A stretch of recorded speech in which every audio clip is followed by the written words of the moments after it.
दोस्तों, स्वागत है आपका टारगेट एसएससी 2020 में। आज हम डिस्कस करेंगे स्ट्रैटेजी के सीरीज का टॉपिक नंबर 44। इससे पहले हम 43 टॉपिक कर चुके हैं। सभी वीडियोस प्लेलिस्ट में मिल जाएंगी। हर एक टॉपिक इंपॉर्टेंट है। अगर हम बात करते हैं स्टैटिक जीके की, तो 15 to 20 क्वेश्चन एवरेज आपके पूछे जाते हैं स्टैटिक जीके से ही। तो स्टैटिक जीके का एक इंपॉर्टेंट रोल रखता है जीके सेक्शन में। इसलिए हर एक टॉपिक को इंपॉर्टेंट लेते हुए चलना, हर एक वीडियो को इंपॉर्टेंट लेते हुए चलना। टारगेट रखना एग्जाम से पहले 2 या 3 बार रिवीजन हो जाए आपका स्टैटिक जीके का, और अलग से नोटबुक बनाने की, खुद के नोट्स बनाने की कोशिश करना ताकि रिवीजन करने में आसानी हो और सभी नोट टॉपिक आपको एक ही जगह मिल जाए। बाकी पीडीएफ के बारे में इस वीडियो के लास्ट में हम डिस्कस करेंगे कि पीडीएफ आपकी कब तक बन जाएगी और कैसे आपको ये पीडीएफ मिल सकती है। ठीक है, तो आज का टॉपिक नंबर 44 रहेगा हमारा भारतीय स्वतंत्रता संग्राम से जितने भी इंपॉर्टेंट क्वेश्चंस बनते हैं और काफ़ी पूछे जाते हैं इस टॉपिक से आपके क्वेश्चन जो एग्जाम में, तो मोस्ट इंपॉर्टेंट ये टॉपिक रहेगा। तो ईयर वाइज कनेक्ट करते हुए चलना कि किस ईयर में क्या हुआ था और क्या क्या क्वेश्चन उससे बनते हैं। तो फर्स्ट आपका है 1905। तो 1905 में आपका क्वेश्चन आपका काफ़ी पूछा हुआ है कि 1905 में क्या हुआ था, बंगाल विभाजन हुआ था। तो बंगाल विभाजन की घोषणा हुई थी, बंगाल विभाजन के निर्णय की जो घोषणा हुई थी वो है थी 1905 में। और इस टाइम पे किसके टाइम पे हुआ था, लॉर्ड्स कर्जन के टाइम पे। ठीक है, तो बंगाल विभाजन 1905, अगर डेट पूछता है तो 20 जुलाई 1905 लॉर्ड कर्जन के टाइम पे। नेक्स्ट आपका रहेगा कि 16 अक्टूबर 1905। एक और डेट आता है यहाँ पे, एक है 7 अगस्त 1905। एक यहाँ पे डेट और लिख लेना, 7 अगस्त 1905। उस दिन क्या हुआ था, 7 अगस्त 1905 को कलकत्ता के टाउन हॉल में स्वदेशी आंदोलन की घोषणा हुई थी। तो स्वदेशी आंदोलन की घोषणा पूछेगा कब हुई थी, 7 अगस्त 1905। और इसके बाद जो अगली डेट है 16 अक्टूबर 1905। 16 अक्टूबर 1905 को पूरे बंगाल में शोक दिवस मनाया गया। और ठीक है, पूरे बंगाल में शोक दिवस मनाया गया 16 अक्टूबर 1905 को। ठीक है, इसके बाद 1907 बहुत ज़्यादा इंपॉर्टेंट है। 1907 में हुआ था सूरत अधिवेशन। सूरत अधिवेशन 1907 में, और इसमें जो है दो दल यहाँ पे बने थे, एक था गरम दल और एक था नरम दल। गरम दल जो है उग्रवादी कह सकते हो और नरम दल जो है उदारवादी। तो दो दलों में विभाजित हुआ था।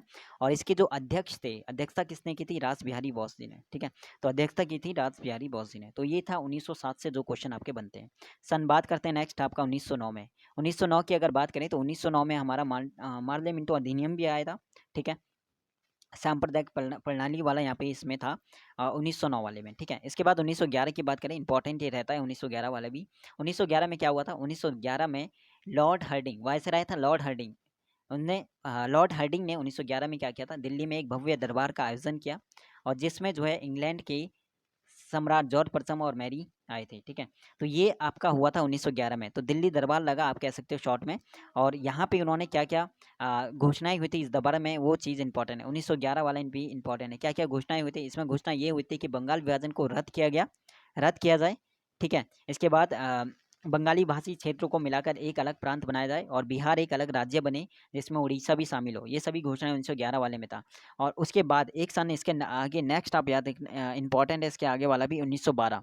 1912 में क्या हुआ था, 1912 में जो है भारत की राजधानी बनी थी क्या, दिल्ली। तो इंपॉर्टेंट है, दिल्ली भारत की राजधानी कब बनी, 1912। तो यहाँ पे 1912 लिख देना, आगे इसके दिल्ली अगली राजधानी बनी। ठीक है, दिल्ली राजधानी बनी 1912। नेक्स्ट आपका रहता है 1915 में। तो 1915 वाला महात्मा गांधी जी वापस लौटे थे भारत 1915 में। ठीक है, नेक्स्ट हम बात करें, पहले इस साइड वाले देख लेना। ठीक है, इस साइड वाले, तो इस साइड वाले अभी हम देख रहे हैं, उसके बाद वहाँ पे तो सन ईयर बाई चलते हुए चलना। तो 1915 की बात करें तो 1915 में अंग्रेज महात्मा गांधी भारत लौटे थे। और 1915 में एक और चीज़ यहाँ पे नोट करना, 1915 में अंग्रेजी सरकार ने महात्मा गांधी जी को केसर ए हिंद की उपाधि दी। तो केसर ए हिंद की उपाधि भी 1915 में दी थी महात्मा गांधी जी को। तो भारत लौटे थे 1915 में। उसके बाद 1916 में क्या हुआ, 1916 वाला भी इंपॉर्टेंट है, लखनऊ अधिवेशन हुआ 1916 में। इसमें जो है कांग्रेस के जो दो दल थे, यानी आप कह सकते हो गरम दल नरम दल, वो एक हो गए। तो कांग्रेस के दोनों दल एक हुए थे किसमें, 1916 के लखनऊ अधिवेशन में। इसकी अध्यक्षता किसने की, तो अंबिका चरण मजूमदार। ठीक है, अंबिका चरण मजूमदार। तो इंपॉर्टेंट है ये वाला क्वेश्चन भी, लखनऊ अधिवेशन। इसके बाद हमारा आता है 1917। 1917 की अगर बात करें तो यहाँ पे हुआ था चंपारण सत्याग्रह। चंपारण सत्याग्रह पूछता है 1917। तो गांधी जी ने सत्याग्रह का प्रयोग सर्वप्रथम, पूछता भी ये वाला क्वेश्चन, कहते हैं गांधी जी ने सत्याग्रह का प्रयोग सर्वप्रथम जो है कहाँ किया, दक्षिण अफ्रीका में। और भारत में सत्याग्रह का पहला प्रयोग किया था गांधी जी ने 1917 में। कहाँ पे, चंपारण। चंपारण पूछेगा कहाँ पड़ता है, तो बिहार में। ठीक है, इसके बाद आता है 1919। 1919 वाला रॉलेट एक्ट इंपॉर्टेंट है। 1919 का रॉलेट एक्ट अगर डेट पूछता है तो 19 मार्च 1919 करके देगा रॉलेट एक्ट। रॉलेट एक्ट लागू किया गया 19 मार्च 1919 को। इसके अनुसार, अच्छा रॉलेट एक्ट क्या है, इसके अनुसार जो है किसी भी संदेह, जिस व्यक्ति को आपको लगता है कि संदेह है, उसको बिना मुकदमा चलाए जो है गिरफ्तार किया जा सकता था। परंतु इसके विरुद्ध जो है ना कोई कानून, ना कोई अपील, ना कोई दलील और ना कोई वकील किया जा सकता था। तो इसीलिए इसे जो है इस कानून को, यानी जो रॉलेट एक्ट था उसे जो है कहा जाता था क्या, बिना अपील, बिना वकील और बिना दलील का कानून। तो इंपॉर्टेंट चीज़ है, 19 मार्च 1919 को रॉलेट एक्ट आया। उसके बाद 1919 वाला भी याद रखना, मॉन्टेग्यू चेम्सफोर्ड अधिनियम आता है। उसके बाद 13 अप्रैल 1919 वाला बहुत बार पूछा हुआ है, 13 अप्रैल 1919 जलियांवाला बाग हत्याकांड। और जलियांवाला बाग हत्याकांड की बात करें तो कहाँ पे हुआ था, अमृतसर में जलियांवाला बाग हत्याकांड हुआ। डॉक्टर सतपाल और सैफुद्दीन किचलू की गिरफ्तारी के विरोध में ये यहाँ पे एक जनसभा थी। ये जनसभा हो रही थी जहाँ, जिस पे जनरल डायल ने बोले, किसने गोली चलाई, जनरल डायल ने अंधाधुंध गोलियां चलवाई, ठीक है। और इसमें बोला जाता है कि सरकार रिपोर्ट के अनुसार जो है इसमें 37 व्यक्ति जो है मारे गए, लेकिन कांग्रेस समिति के अकॉर्डिंग जो अगर बात करते हैं तो 1000 व्यक्ति जो है 1000 व्यक्ति मारे गए। तो जलियांवाला बाग हत्याकांड 13 अप्रैल 1919 जनरल डायल ने गोली चलवाई। और बाकी यहाँ पे क्यों, वहाँ पे एक जनसभा हो रही थी, ठीक है, और डॉक्टर सतपाल और सैफुद्दीन किचलू की गिरफ्तारी के विरोध में, ठीक है। बाकी जलियांवाला बाग हत्याकांड से और क्या क्वेश्चन बनता है, जलियांवाला बाग हत्याकांड में हंसराज जो थे, उन्होंने डायर का सहयोग किया था, जनरल डायर का उन्होंने सहयोग किया था, ठीक है। तो ये चीज़ भी यहाँ पे रहता है जलियांवाला बाग हत्याकांड। और इसी के बाद जलियांवाला बाग हत्याकांड के ही बाद जो है महात्मा गांधी जी ने केसर ए हिंद की उपाधि, जमनालाल बजाज जी ने राय बहादुर की उपाधि और रविन्द्रनाथ टैगोर ने सर की उपाधि जो है वापस लौटा दी थी। तो पूछता है कि उन्होंने उपाधि किस घटना के बाद, जलियांवाला बाग हत्याकांड के बाद। अब बात करते हैं 1920 की, अगर बात करें तो 1920 में आता है असहयोग आंदोलन, ठीक है। 1920 में हमारा होता है असहयोग आंदोलन स्टार्ट होता है। असहयोग आंदोलन, और एक और क्वेश्चन यहाँ पे दिया रहता है कि असहयोग आंदोलन की जो पुष्टि है भारतीय राष्ट्रीय कांग्रेस ने कब की, दिसंबर 1920 के नागपुर अधिवेशन में। और अशोक आंदोलन स्टार्ट होता है 1 अगस्त 1920 से, ठीक है, 1 अगस्त 1920। तो ये चीज़ हमारा 1920 वाला, हर एक पॉइंट इंपॉर्टेंट है इसका, इसलिए ध्यान से सुनते हुए चलना, हर एक पॉइंट को इंपॉर्टेंट लेते हुए चलना। नेक्स्ट यहाँ पे रहता है हमारा 1920 हो गया, 1922। 1922 वाला भी इंपॉर्टेंट है, जब क्या हुआ था, चोरी चोरा कांड, ठीक है, चोरी चोरा कांड। तो अगर डेट पूछता है तो 5 फरवरी 1922 को गोरखपुर जिले के चोरी चोरा एक जगह थी, वहाँ पे असहयोग आंदोलनकारियों ने क्रोध में आकर क्या किया था, एक थाने में आग लगा दी, और जिसमें एक थानेदार और 21 सिपाहियों की मृत्यु हो गई। इस घटना से दुखी होकर गांधी जी ने 11 फरवरी 1922 को असहयोग आंदोलन को क्या कर दिया था, स्थगित कर दिया था। तो 5 फरवरी 1922 को क्या हुआ था, चोरी चोरा कांड, और इसी के चलते 11 फरवरी 1922 को असहयोग आंदोलन को स्थगित कर दिया। असहयोग आंदोलन कब स्टार्ट हुआ था, आपका 1 अगस्त 1920 को। अब बात करते हैं 1923 में। 1923 में क्या हुआ था, स्वराज पार्टी की स्थापना हुई 1923, ठीक है। अब यहाँ से 1923 वाले की बात करें, 1923 में आता है स्वराज पार्टी की स्थापना, ठीक है, स्थापना होती है। और क्या, किस किस ने की थी, 1900 चित्तरंजन दास और मोतीलाल नेहरू ने, ठीक है। स्वराज पार्टी की स्थापना पूछेगा कब की थी, 1923 में, कहाँ पे की, इलाहाबाद में। 1924 की अगर बात करें, 1924 में बेलगांव अधिवेशन हुआ था, और इसके अध्यक्ष जो है इसके अध्यक्ष कौन चुने गए, महात्मा गांधी, ठीक है। पूछेगा कि महात्मा गांधी कितनी बार, एक बार जो है कांग्रेस के बेलगांव अधिवेशन में अध्यक्ष चुने गए थे, और वो भी कब, 1924 में। तो 1924 में बेलगांव अधिवेशन की अध्यक्षता किसने की थी, महात्मा गांधी जी ने। क्वेश्चन यही पूछेगा। 1925 की अगर बात करें तो 1925 में क्या हुआ था, कानपुर अधिवेशन भी हुआ था। और 1925 अगर बात करें तो 9 अगस्त 1925 वाला इंपॉर्टेंट है। 9 अगस्त 1925 काकोरी षड्यंत्र हुआ था, काकोरी जो ट्रेंड डकैती थी आप कह सकते हो, वो चीज़ हुआ था। अगर क्या इसकी कहानी क्या चीज़ है, इससे क्या क्वेश्चन बनता है, तो 9 अगस्त 1925 को जो सरकारी खजाना लेकर आ रही रेलगाड़ी सहारनपुर से लखनऊ की ओर आ रही थी, तो इसी जो है काकोरी एक स्टेशन था, वहाँ पे लूट लिया था। और इसी ही काकोरी कांड कहला, सरकारी खजाना लूटने का जो विचार था, किसका था, वो राम प्रसाद बिस्मिल का था।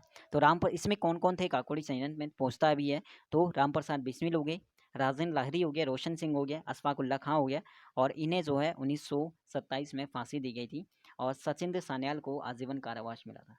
अच्छा, इसमें इंपॉर्टेंट है कि मनमथ नाथ थे, इन्हें 14 वर्ष की कैद हुई थी, और राम प्रसाद बिस्मिल जो है लास्ट में ये कहते हुए फांसी पे लटक गई, क्या चीज़, मैं राज्य के पतन की इच्छा करता हूँ। ठीक है, तो ये चीज़ यहाँ पे इंपॉर्टेंट है, काकोड़ी सन से जो भी है, जो भी क्वेश्चन आपके बनते हैं। 1927 में साइमन कमीशन इंपॉर्टेंट है, साइमन कमीशन 1927 में, और भारत पहुंचा 1928 में, तो ये चीज़ है।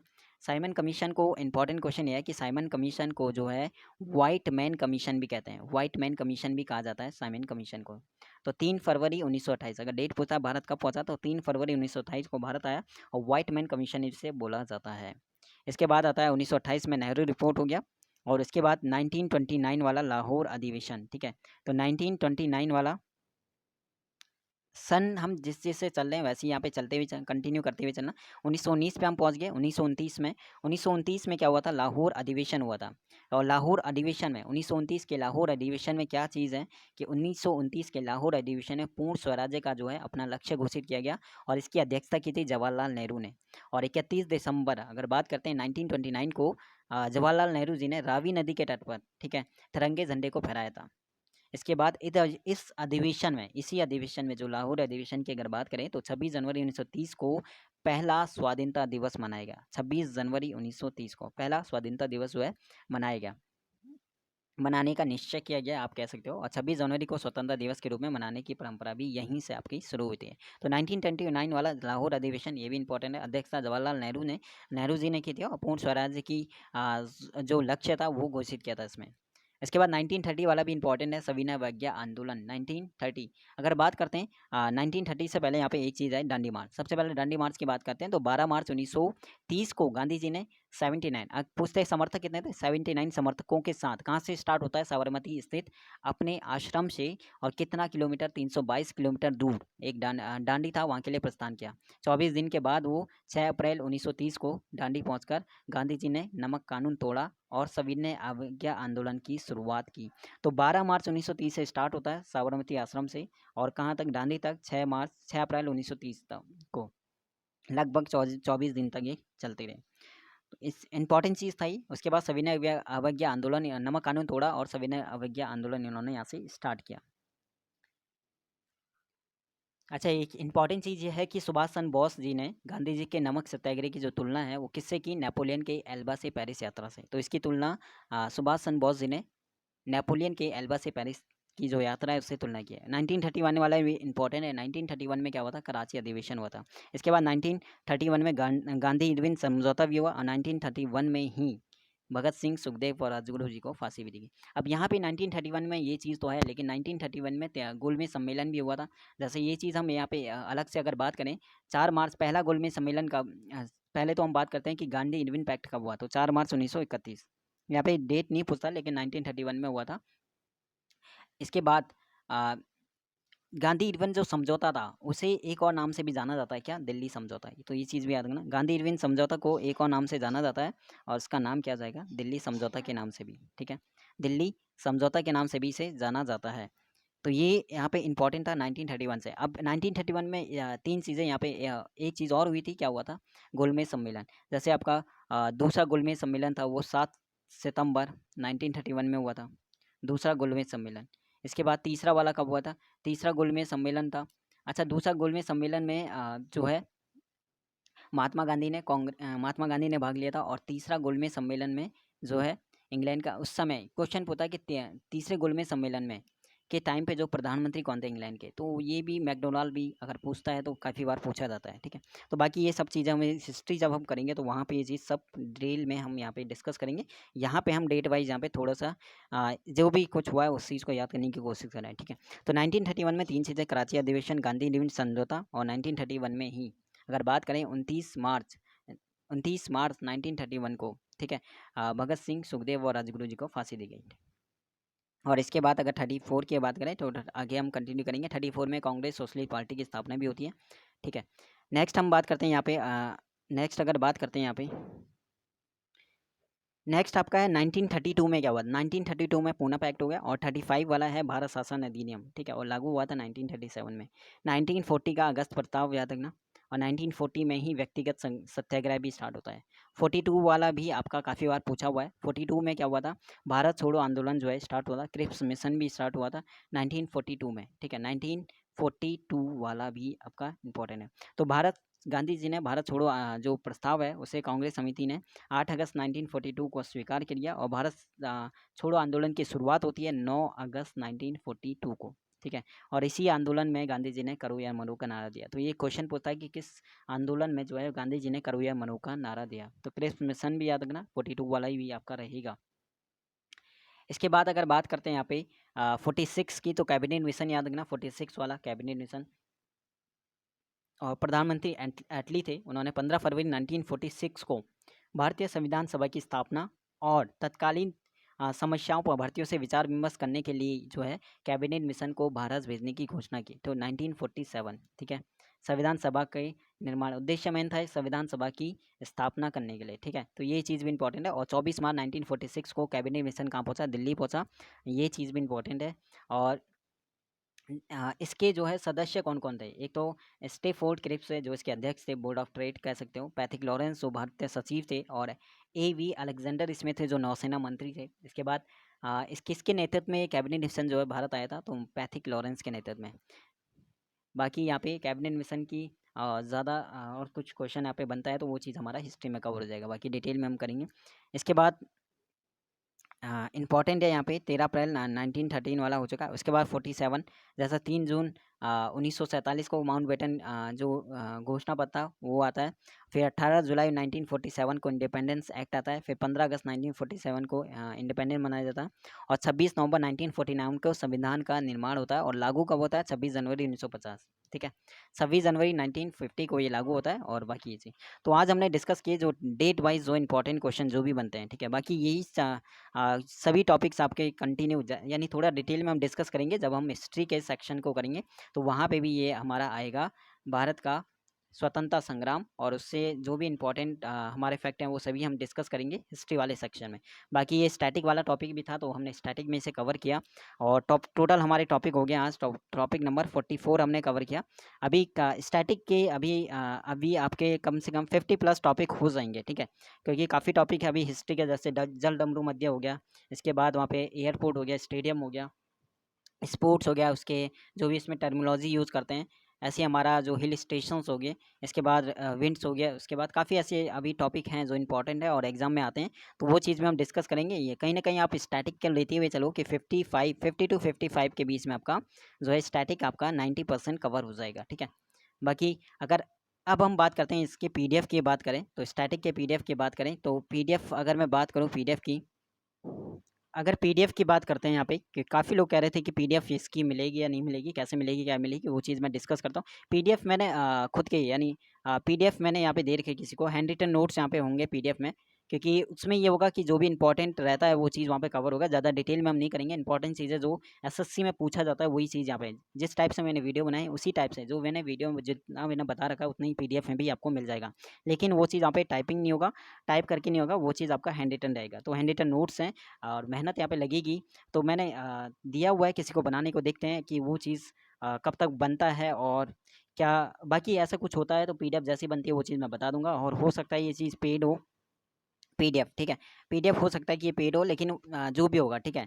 तो जो बना रहे हैं उनसे ठीक है डिस्कस कर लूँगा, उनके हिसाब से जो भी है पेड लेते हैं या वैसे देते हैं वो चीज़ मैं बता दूंगा, ठीक है। तो PDF की अगर बात करें तो 10 to 15 डेज़ में जो है PDF आपकी बन जाएगी और कंप्लीट आपका, और लगभग उसमें 60+ टॉपिक होंगे स्टैटिक जीके के 60+ टॉपिक होंगे। और इसके बाद जो है एक और PDF बनेगी करंट से, ठीक है।